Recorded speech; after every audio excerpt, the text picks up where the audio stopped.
Hello guys, it is me Green here with yet another setup video for ACC. The focus for this one is to get you guys to understand the Aero section in the setup tab, so that you can use it and that you understand how to implement that in your setups, how it affects the cars in different ways and so on. The topic is not really to talk about the current meta and so on, and what you should do for having like the fastest car. There are plenty of sources of that. But like understanding on a deeper level, what is it that happens, what is it that I should be looking for, and what should I not be looking for, so that is the scope of the video. And aerodynamics in general is quite tricky, but it's also kind of straightforward. Like more downforce, more better, more grip, but like then there's the front axle and the rear axle. One thing that I would like to talk about is just quickly that a lot of people think that the rear wing, as like you can see very well from the picture behind me here, how like the layout, that's the blue thing up on the car there. The rear wing is not really meant to create a lot of downforce in itself. Like it throws the air up into the air, behind the car, but the task is not really to create downforce. It is actually to create a low pressure zone behind the car, so that the car to suck air from out underneath the car from the diffuser, making the diffuser work really well. So you know how in Formula 1 they always say that the floor is really the most important thing to create downforce, and that is true, and that the rear wing is meant to mainly to help the floor function. It does create downforce in of itself. It creates drag, so it tilts the car backwards, so it sits it back, making it more understeered and so on. But I want you guys to understand that the floor does all the work, in terms of aerodynamics, most of it. I will be talking about lowering the setup to create more downforce in that particular area when we go out and drive, and that is just when air goes faster underneath. You can think of well, basically there's an equation called the Bernoulli equation. I'm not going to go into that, which is just a specific case of the Navier-Stokes equations. But basically, when air moves faster, it has lower pressure, and that is also why an aircraft wing is taller on the top, because the air has to go further away. Goes faster, less pressure, wing moves upwards, plane takes off. A car has to do the opposite thing if we want to have downforce. So we want the air underneath the car to move as quickly as possible, and a lower car will make that happen, because the flow narrows up, and the flow has to go faster to go through there. And then we have the wing. We pull out the air from underneath the car, and this is basically how the current Formula 1 rules, or like the technical regulations, actually work. I want to also address that if we have a lot of difference in ride height with a high rake, you will see quite substantial numbers in this setup. Well, I'll try something very substantial, like something but with a lot of rake. But just as a reference, on the Red Bull RB14 that ran maximum 1.9 rake, with the wheelbase, there was a difference of 120 millimeters almost on the front and the rear axle. Now that car is very long, but having like 20-30 millimeters of a difference between the front and the rear is not really that much of a difference. It may look like that in the setups tab, but it's not a lot of rake. All right, I think that is it in terms of the introduction. So let's dive into some driving. I'll take you guys around Silverstone, as you can see from the picture here. Yeah, I will try some different setups and we'll see how that goes. All right. Okay, so we're here at Silverstone, just taking it out onto the track. The setup that I'm currently using hasn't been really developed for Silverstone. This is just actually an Imola setup that I made. So just going around the track to show you guys in what scenarios kind of on the track where we are really dependent on having the right balance between mechanical grip and aero grip and so on. So obviously stow corner here. I don't have any pressures yet, but that type of corner we do need quite a bit of front end grip to be able to go around it properly. This slower part of the track here, club and so on, Here we rely mainly on the mechanical grip, and then obviously as we go faster and faster, we gain speed. We start to rely more and more on the aero throughout that section. Here, a corner that is very governed by the aero balance. Easy to lose it if you rotate too quickly there. And again, well, like those corners there, I can't remember the exact name. Like, is this village? This is the loop, I think, at least. So, fast corners, we need the front to get around. So, Silverstone is a track that is quite difficult like that, because you need all the front end grip at high speed to get around the corners, but if you have too much front end grip or no rear end grip, you know, no stability, you will spin and you will have issues, which we will see. Well, hopefully we won't see it, but Maggots and Beckett is one of those places where it is really important to have a stable rear end in high speed. So also cops here can normally be a bit of an issue to get around it in terms of front end grip. I'm not doing amazing. I won't be doing amazing lap times here, I think. I haven't done Silverstone in a while.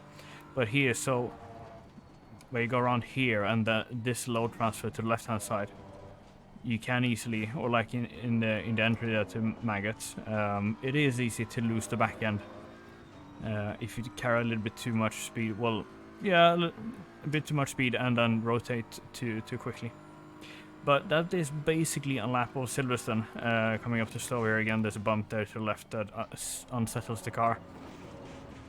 Also don't drive on the grass, that's not optimal. But this setup is quite decent actually, and this was built for Imola, so that was quite interesting. So let's go back to the setup page and just have a look at how we work with the Aero. So this is my first version of the setup. So if we go to the Aero setting now, you can see that my front ride height is all the way down, and rear ride height is very far up. And so I think there's a meta with the BMW really benefiting from this. But as you can see that I have almost full rear wing. And here comes now then the trade-off that you have to make. Do I want to be quick on the straights, or do I need more grip in the corners? And there's obviously a lap time optimization that you need to do for yourself, for your driving style and so on. But for tracks that have a lot of fast corners, you do normally want a lot of rear wing. And a lot of people drive basically, if it's not Monza, they take quite a bit of rear wing, so you have a lot of downforce.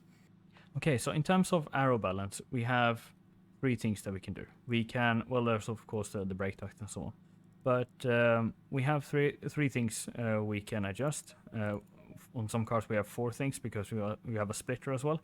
And the splitter is just like the lip in the underneath on the front of the car, so you can increase that. It's basically like a wing but for the front end. But normally what we have to work with is the rear wing and the ride height on the rear and the front.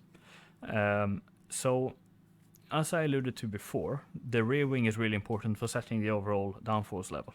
So we're going to use it in a sense like that here, that this will mean when we have a lot of rear wing that we have a high downforce setting for the car in a sense. And then what we have to do is to balance out the aero balance using the ride heights. So you'll see here, when I lower the rear ride height to 72 here, keep an eye on this number here. That didn't change. Still didn't change. So it's not so sensitive at that stage. So 3.5, it changed now a little bit. And there's an optimum, you see? It goes back down again.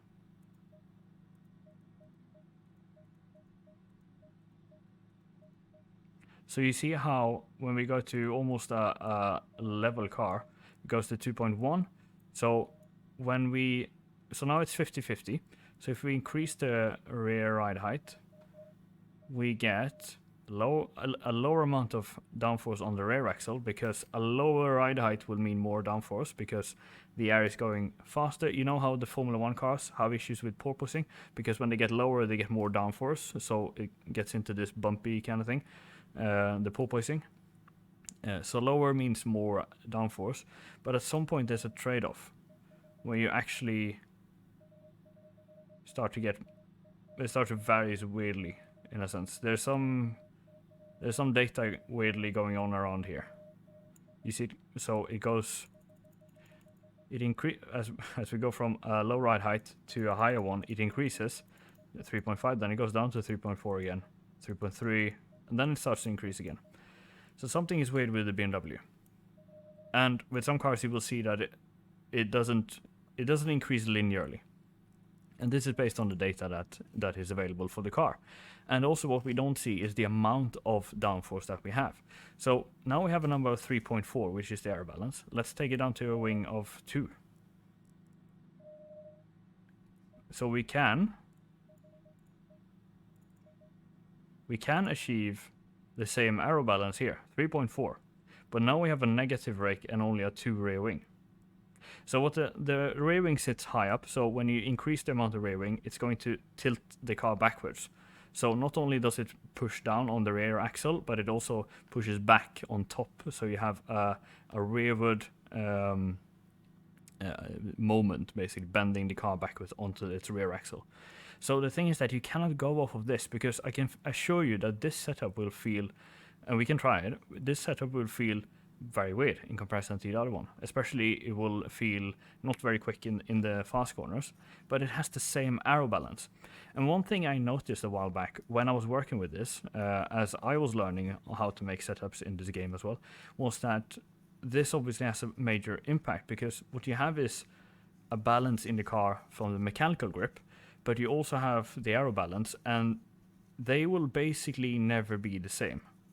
Unless in some weird situations where you just happen to have the same balance for the mechanical and the aero. It's like the downforce level, not aerodynamical grip, but aero forces.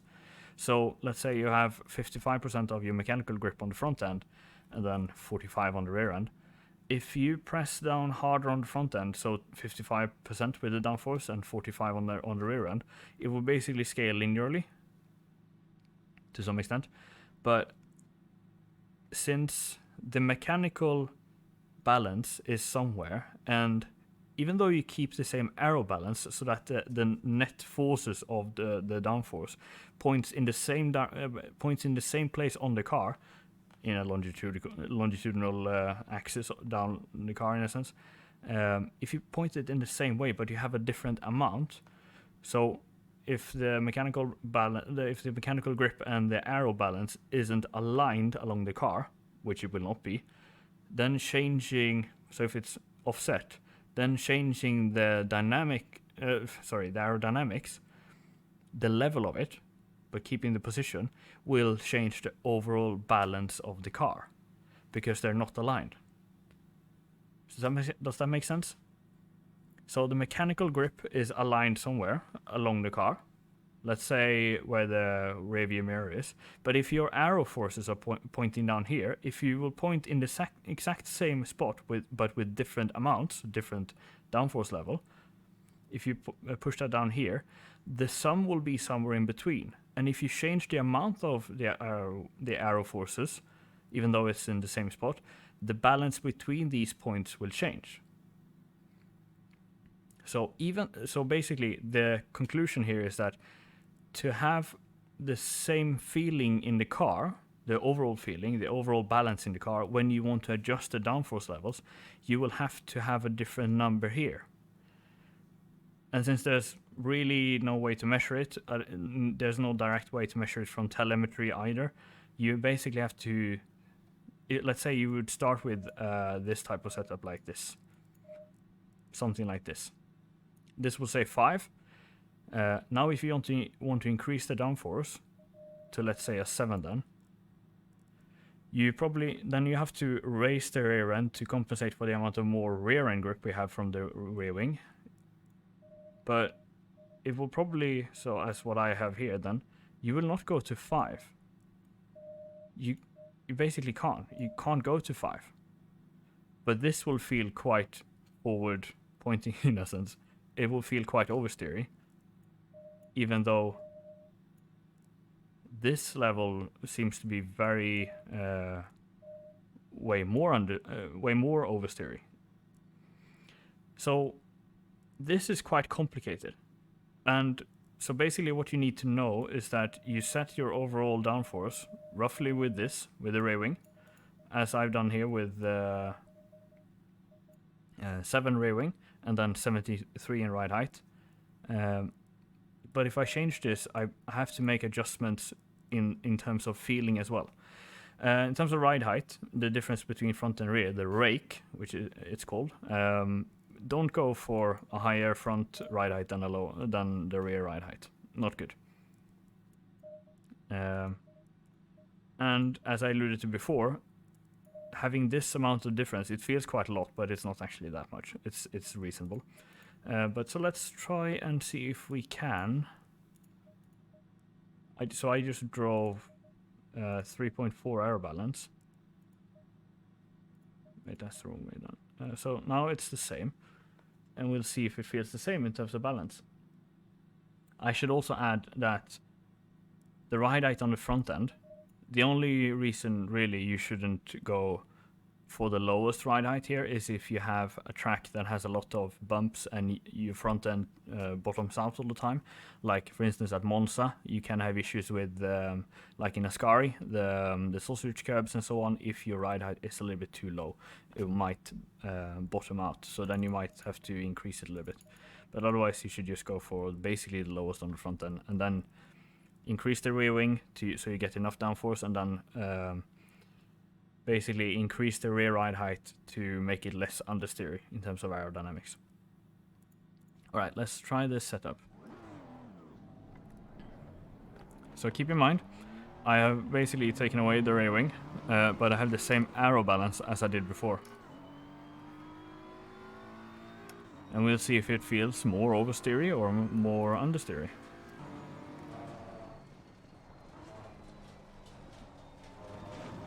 Yeah, there was not a lot of front end there. Still not a lot of practice in the tires, but it's the same front to rear. Okay, so we're approaching Copse Corner. We'll see how this goes. This is the first real test, kinda.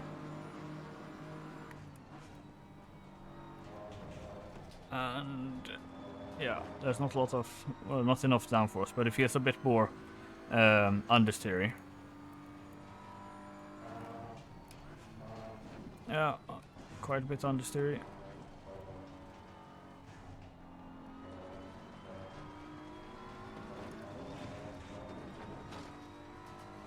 Which could be a thing just in terms of lacking downforce, but it feels a bit more sat backwards, and we do have a negative rake, which is not ideal. But that's the thing you have to look out for, that you shouldn't end up in the... Yeah, there's no front end grip. And the problem is also that with less aero, you have a higher speed on the straights, which means that you enter the corners faster than with a lot of downforce, but then you have a lower cornering speed.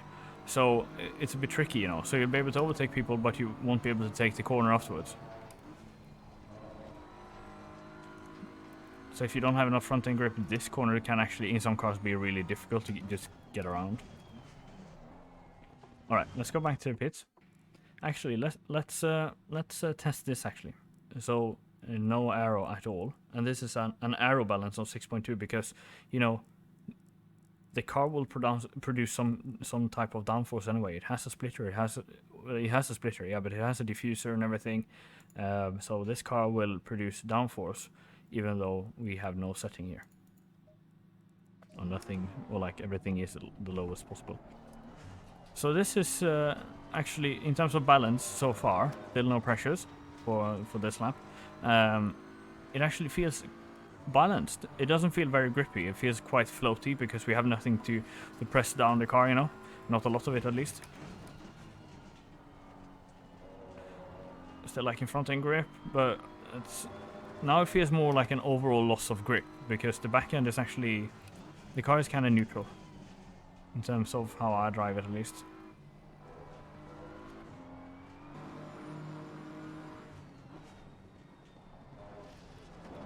Yeah, so can't take the corner quickly at all, but it didn't feel understeery. It didn't feel oversteery either.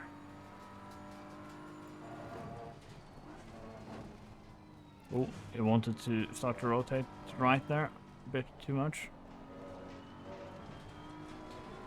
Ooh, back end is stepping out. So, okay, so the aero balance here is like, it's nervous because it doesn't have any downforce, but it's quite balanced. I like it. The balance, but not the not the amount of grip. So let's try now then. Instead, so 6.2. So a higher number there, a higher positive number means more oversteery. Let's go full rear wing. Now it's really understeery, but then we lift the rear end. So we went from, what was it, 6.2, 6.3, 6.2 to 3.1. And let's see how this car feels now. So this should be significantly more understeery if you look at the number there. Okay? Can directly tell that we have more downforce. The car sticks to the ground a bit better. You can actually feel that the Aero gives you a little bit of a grip even at those speeds. Because obviously it works in low speeds as well, it's just way less. So the amount of aerodynamics vary with the speed squared. So if you double your speed, you quadruple your aero forces. Okay, let's see how COPS works here.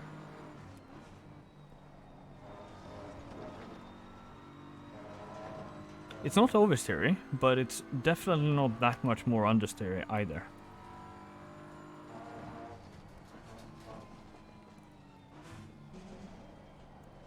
But it is more understeery than the 6.2 setup. But I don't feel like I'm lacking front end grip.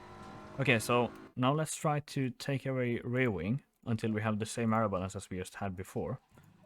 So 6.2 we should aim for. Alright, so this is very close. So this aero balance here is roughly the same as this one, 6.2. And so what we just tried was 3.1. So let's now then try 6.1, but with a completely different setting. See how that behaves. I like that front end though. Nice and strong even through there. Whoa. That was not the BMW oversteer, just to let you guys know. Oh, we're coming sideways into this corner. So remember the 6.1 and the 6.2 difference. So this is 6.1. That is slightly more understeer than the other setup where we had no rear wing. So the rear wing normally helps to have a more stable car, but now we've gone from a rear wing 0 to 3, but we raised the rear end all the way up to have the same aero balance as we did with the no wing, the no nothing kind of thing. Whoa! So everything went well until the end of the corner there.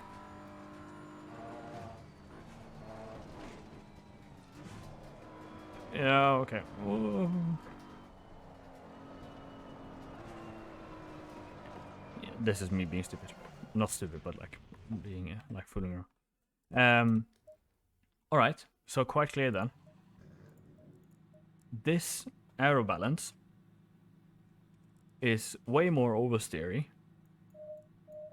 than this aero balance. Even though this has 0.2, like 0.1 more, so like this is very understeery, so you see a lower number means more understeery.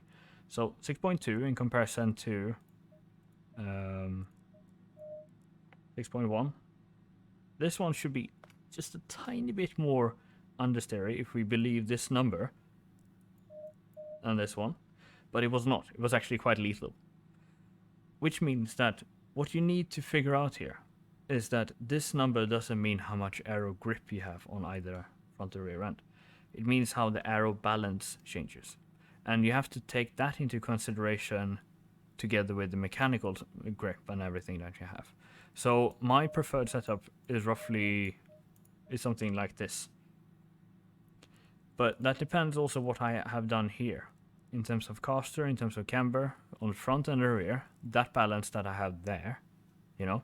It also the spring stiffness and so on, because if I would do this, all of a sudden how my, obviously on both sides, obviously how the wheel behaves vertically under different loads is going to be affected by the aerodynamics. Or the aerodynamics, how that works with the car, is going to be affected by the rest of the setup. So it's not as easy as just, okay, I want a little bit less aero. I'll look at 3.4 and I'll go, you know, okay, let's go to 3.4. I can't even, you know.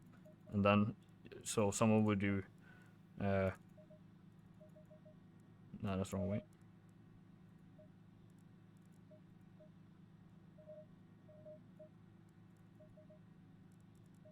So someone would do this and think 3.4, this is now the same as I was just driving, but with less downforce. No, it will not be the same. It might not feel much different to you, but if you take it to the extremes, it will feel different, obviously.